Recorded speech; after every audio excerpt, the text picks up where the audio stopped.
My name is Isabella, and I'm a 28-year-old working mother. My husband Richard is a company employee, 2 years my senior, and we're about to celebrate our first anniversary. We met at a party I was invited by a colleague. Amidst many assertive people, Richard stood out as calm and kind, and despite being older, he had this adorable quality. The way he talked was different from other men who seemed rather sleazy, which put me off. In contrast, Richard would say things like, "My family is really close," or "That embroidery on your dress is cute. My mom loves stuff like this." His conversations were heartwarming, and he was the easiest person to open up to. At that party, I only exchanged contact details with Richard, and soon after, we started seeing each other and naturally progressed to dating. Before marriage, Richard lived with his parents. I've been living alone since I went to college, away from my parents. Living at home, Richard didn't have to pay rent, so despite being around the same age, his disposable income was much higher than mine. Richard loves to travel with his family and friends. We traveled together sometimes, but I couldn't afford it as much, so it was only on rare occasions. After marrying, we started living together in an apartment. It was Richard's first time living away from his parents. He seemed excited and happy about our new life, so I didn't sense any problems until he said, "This weekend, I'm inviting Mom and Dad over. Actually, from now on, they'll come over every weekend." What? Richard began inviting his parents over every weekend. Their house was just a short drive away. Occasional visits would have been fine, but frequent visits were a bit much. I thought they visited just recently. I asked casually, trying not to upset him. "Yeah, isn't it great? Their family after all." He didn't get the hint at all. Every weekend, I felt utterly helpless, dreading their visits. The issue with my in-laws coming over was the repetitive talk. "Richard is such a remarkable son. The pride of the family, ha ha ha ha." Hearing the same conversation every time was one of the challenges. My in-laws often come over on Friday nights and stay until late on Sundays, spending all their time chatting in the living room. I can't just leave, so I end up having to be part of these interactions. Since they are guests, I'm the one who has to host. On my precious days off, I'm expected to cook lavish meals, clean the house, and even take care of their personal needs, leaving me exhausted. It would be nice if my husband and in-laws appreciated my efforts, but instead they complain about my cooking. "Isabella, your cooking is somehow lacking. The drinks don't go down well with this." "Richard, are you eating properly? You look thinner." "It's okay, Mom, Dad. I often eat out during the week." All three of them criticize my cooking.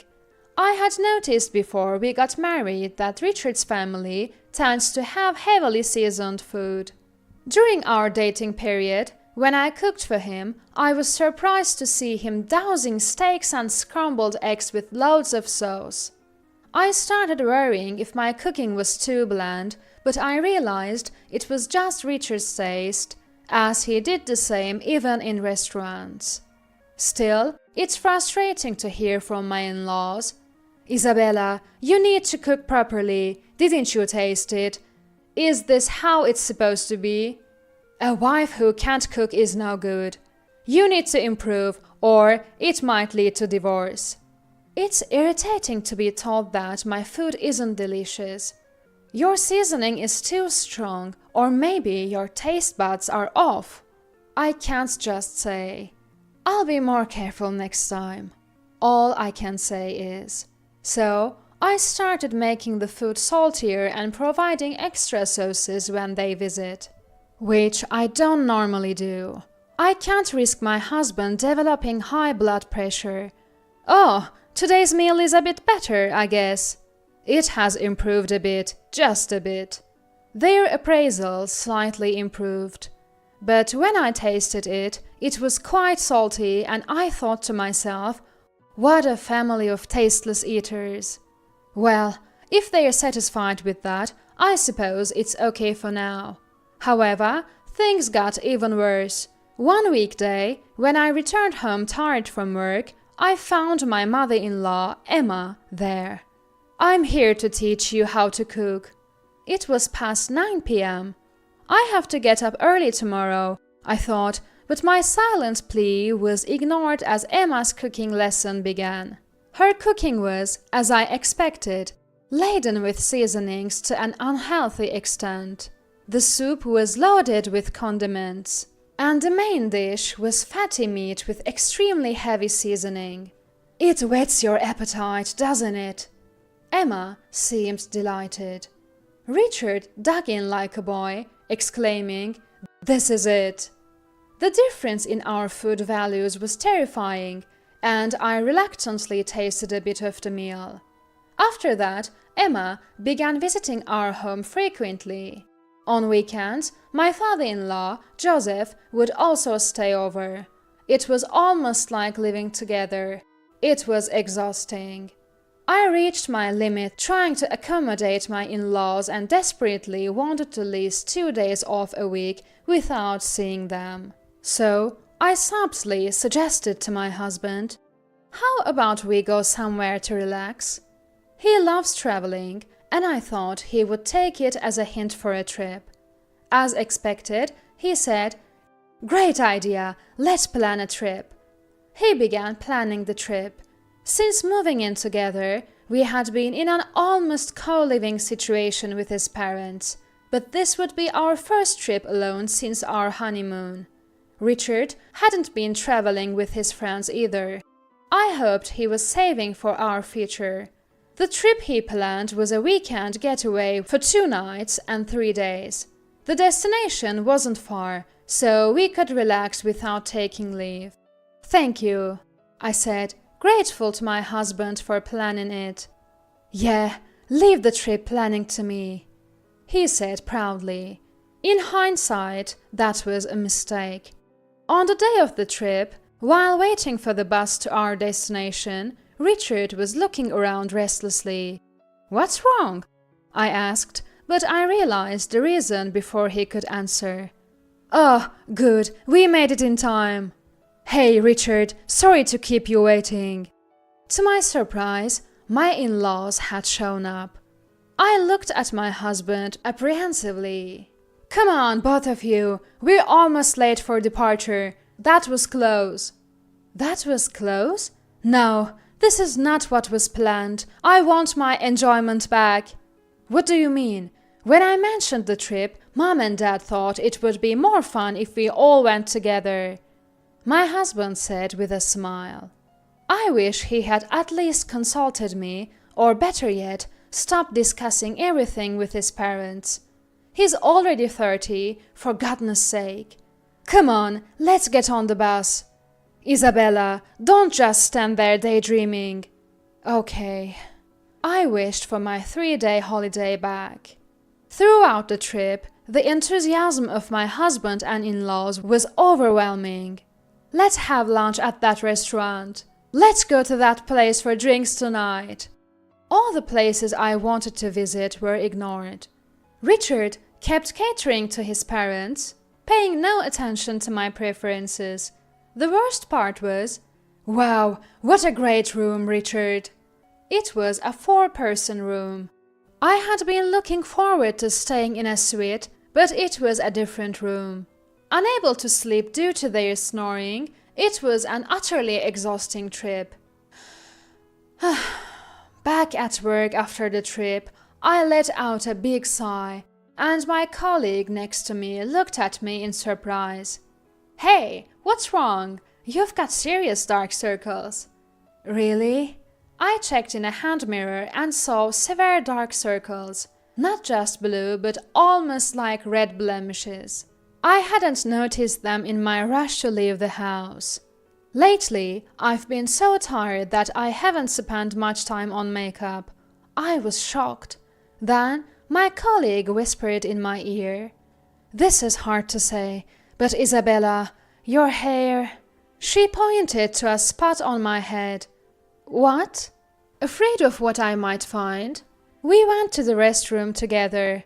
Using the restroom mirror and my hand mirror, I checked the spot she pointed out and found a bald patch, the size of a coin. No way. I felt all my strength leave my body. A friend of mine had the same issue. "Are you stressed? Doesn't your husband notice?" My colleague helped arrange my hair to cover the bald spot, but I was truly shocked and didn't know what to do. Since it wasn't very busy that day, I left work early due to feeling unwell and stopped by the dermatologist before going home. I received medication, but it wasn't something that would heal quickly. The doctor said the cause wasn't clear-cut. However, I had already made up my mind. When my husband Richard came home, I brought up the subject. About the next trip we're planning. Richard seemed really excited about the last trip and was already planning the next one.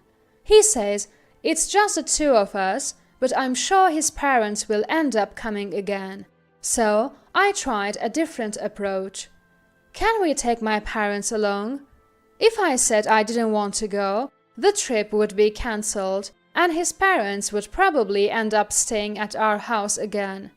If I said I wanted to go out, his parents would join us.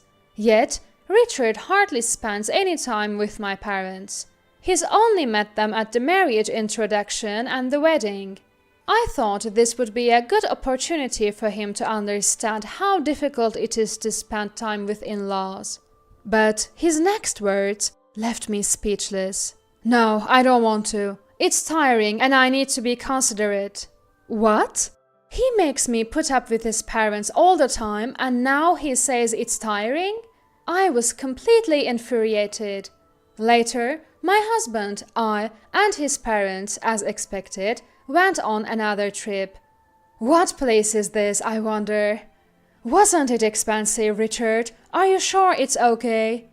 His parents seemed excited about the new destination, which was a bit further away than usual. "Well, this time Isabella planned it, so I'm not too sure," Richard replied to Joseph. "Yes, I planned this trip. The accommodations, the restaurants, everything was booked by me. Isabella, it's important to have fun, but don't spend too much, okay? Yeah, a wife needs to be frugal." Upon learning that I arranged everything, his parents started implying that I was careless with money. "It's okay, I got a good deal through an acquaintance." "Oh, I hope it's not too old or anything. And not a place with bland food. That would ruin the trip. I'm a bit worried about Isabella's choices." Ignoring their unhelpful comments, I led the way to our accommodation. It was getting dark, perfect timing for dinner. We planned to have our meal at the hotel. Upon arriving, Richard and his parents were astonished. "Is this really the place?" It was a splendid upscale hotel.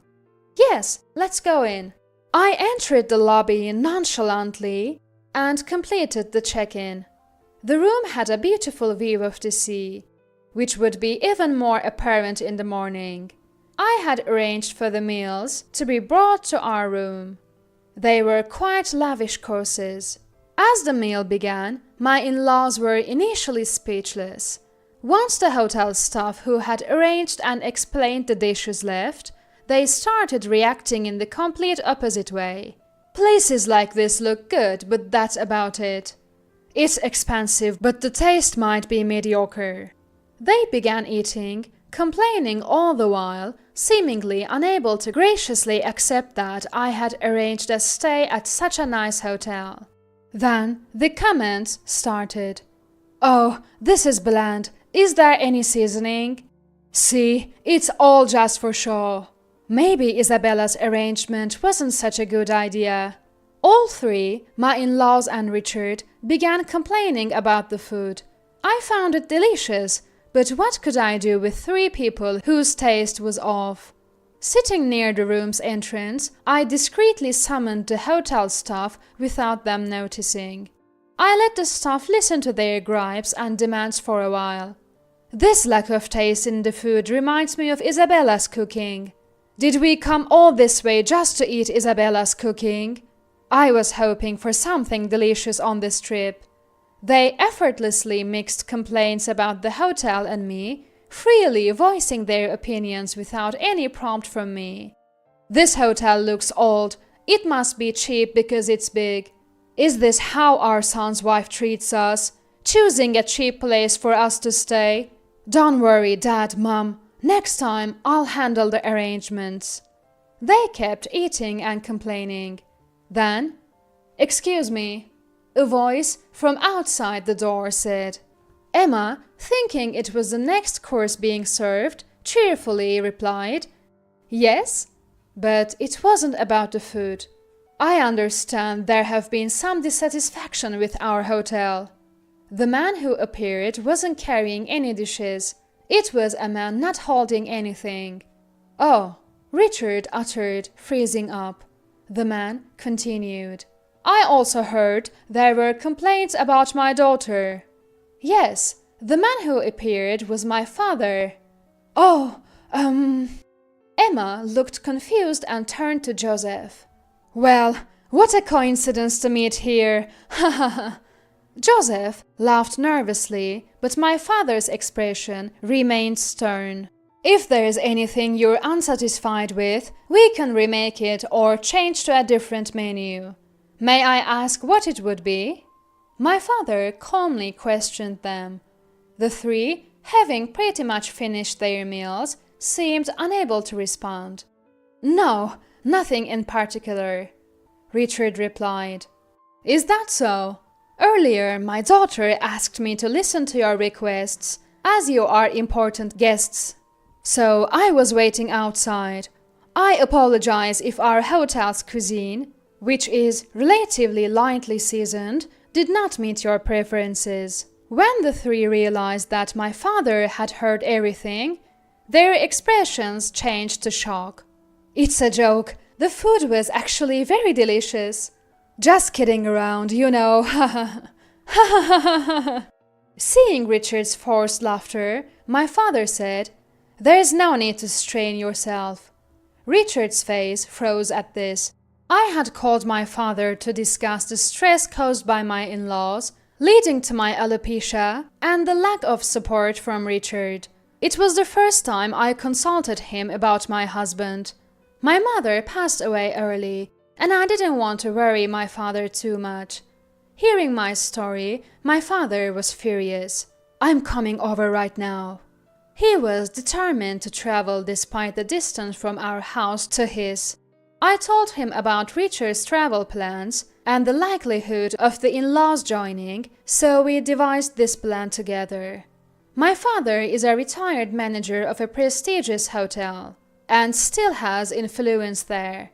As a child, I was often left at this hotel.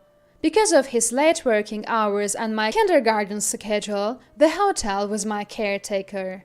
I was doted on by the staff, helped with cleaning, learned cooking, and enjoyed delicious meals.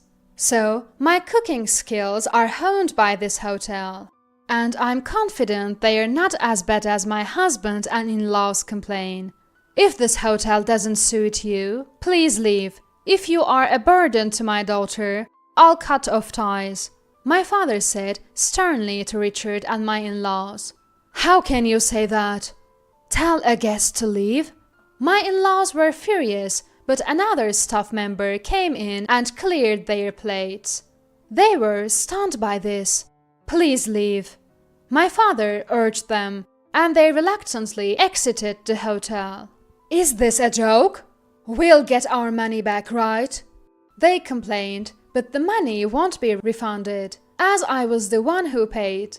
Watching my in-laws leave, the hotel employees looked at them with disdain. They must have been really uncomfortable. The in-laws' complaints quickly ceased.